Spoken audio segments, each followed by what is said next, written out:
상계업체들은 적폐에 있어서 다음 사항을 준수해야 하고 이를 준수하지 않는 적객 영업을 금지합니다. 첫째는 감염관리 책임자를 지정해야 합니다. 둘째는 이용자 및 종사자 전원이 마스크를 착용해야 합니다. 셋째는 발열, 후두통, 기침 등 유증상자의 출입을 금지하고 종사자는 1일 2회 확인해야 합니다. 넷째, 이용자 명부를 작성하고 관리해야 합니다. 추후 상황이 발생할 경우에 신속하게 추적 조사를 할 수 있도록 이름과 연락처 같은 최소 사항과 출입 시간 등을 기록해야 합니다.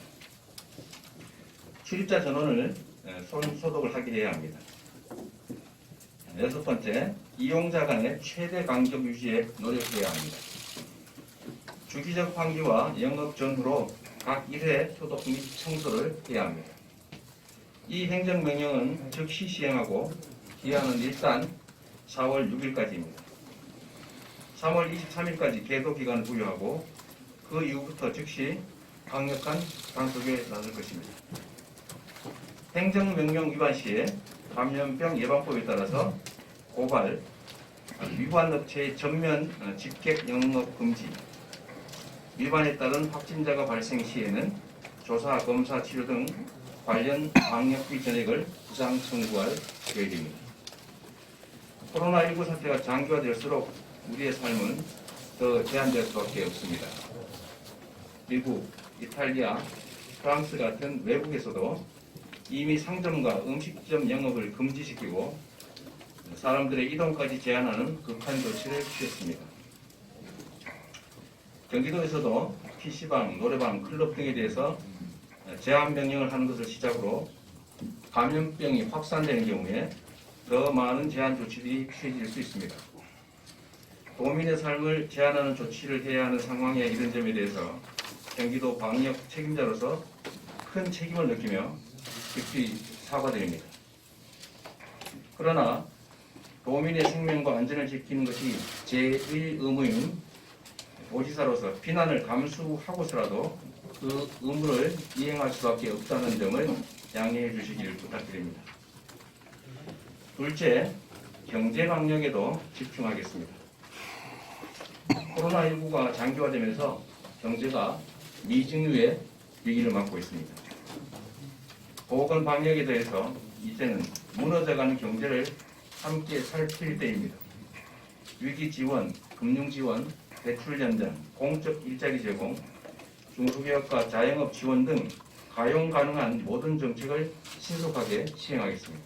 전례 없는 비상 시기에는 전례 없는 비상 대책이 필요합니다.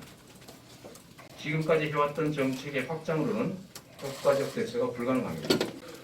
미국은 보도에서 나온 것처럼 1인당 1,000불의 현금을 지급하는 정책을 시행하고 있습니다. 이 모두가 경제적 재난에 대비하는 일시적 기본소득이라고 할 수 있습니다.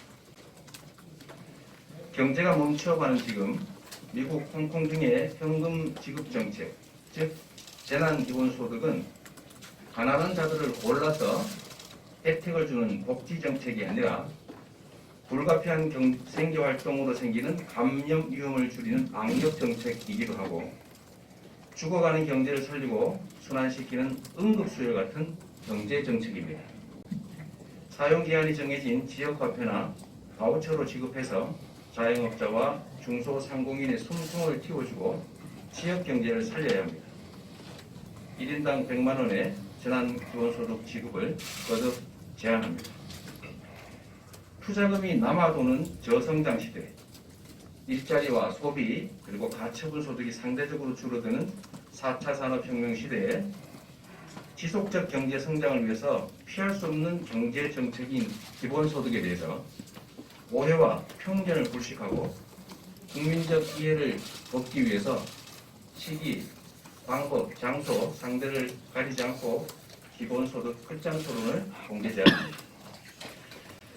셋째, 심리방역을 시작하겠습니다. 코로나19를 단기간에 박멸을 할 수 있다는 낙관이 아니라 코로나19의 토착화와 원치 않는 동거를 대비하겠습니다. 단기 박멸의 자신감과 방면을 위한 노력도 중요하지만 주기적으로 공존해야 하는 최악 상황도 염두에 두어야 합니다. 전 인구의 40 내지 70%가 감염을 피할 수 없을 것이라는 예측도 많습니다. 그러나 최악 상황을 맞이하더라도 지피지기면 백전백승이듯이 상대를 알고 대응하면 얼마든지 이겨낼 수 있습니다. 현실을 냉정하게 인정하고 마음의 준비를 단단히 해서 과도한 두려움을 덜어내야 합니다.